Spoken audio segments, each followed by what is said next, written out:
kembali lagi bersama Aini Azizah. Di sini aku bakal kasih tutorial kalian bagaimana cara menulis aksara Jawa di Canva. Pertama, kita masuk dulu di aplikasi Canva yang sudah kalian download. Nanti kalian akan ketemu menu seperti ini. Mau desain apa hari ini? Nah, di sini kita bisa saja langsung klik bagian tanda plus itu ya, yang di bawah itu yang saya lingkari merah. Di sini itu udah banyak banget menu. Kalian bisa pilih apa saja yang kalian butuhkan. Nah, di sini aku pilih menu yang ukuran khusus. Aku ganti dulu ukurannya menjadi cm, lalu aku sesuaikan dengan ukuran kertas yang akan kita gunakan. Kalau udah, langsung aja ditunggu. Jika udah muncul seperti ini ya, kalian bisa saja langsung pilih template yang sesuai dengan keinginan kalian, atau bisa juga kita buat sendiri ya dari awal. Kalau kalian buat dari awal, nanti akan muncul ukuran seperti ini. Kita bisa saja langsung ganti warnanya, pilih dan sesuaikan warna yang kalian inginkan. Di sini aku pilih warna yang kalem-kalem aja ya. Nah, misalnya seperti ini.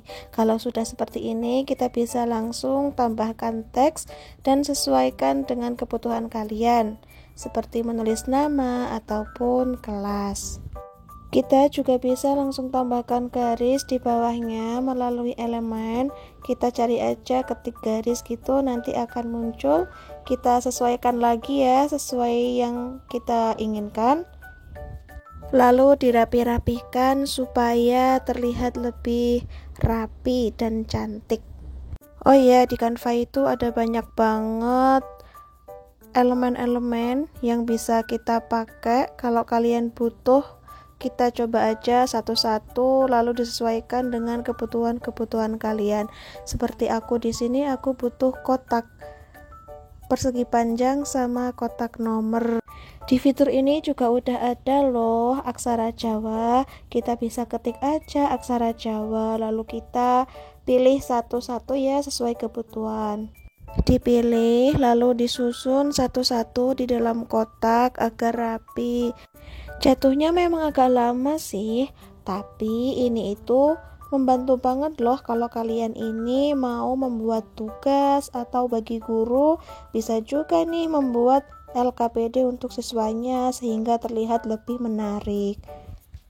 Aplikasi ini tuh juga udah mudah banget loh. Bisa juga kita pakai di HP ataupun di laptop. Di sini tuh aku pakai HP ya. Kita sesuaikan satu-satu. Jadi begini. Bisa di zoom juga supaya terlihat lebih jelas. Pokoknya kalau udah nemu aksara Jawanya, itu langsung disesuaikan saja Kak satu-satu.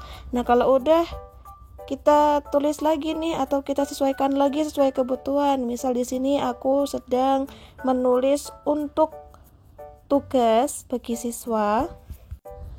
Nah, di sini tuh aku meminta siswa untuk gatokno. Gatokno itu apa ya?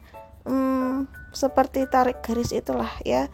Nah, karena di sini aku baru bikin satu, langsung aja ya. Ini di sini di sebelahnya dikasih kolom lagi. Nah, kita bisa bikin semua kayak gitu Kak. Bisa bikin 5 atau 6 soal.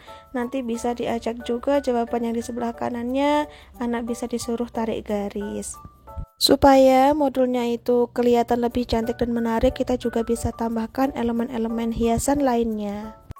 Gimana? Gampang banget kan? Yuk coba bikin sendiri.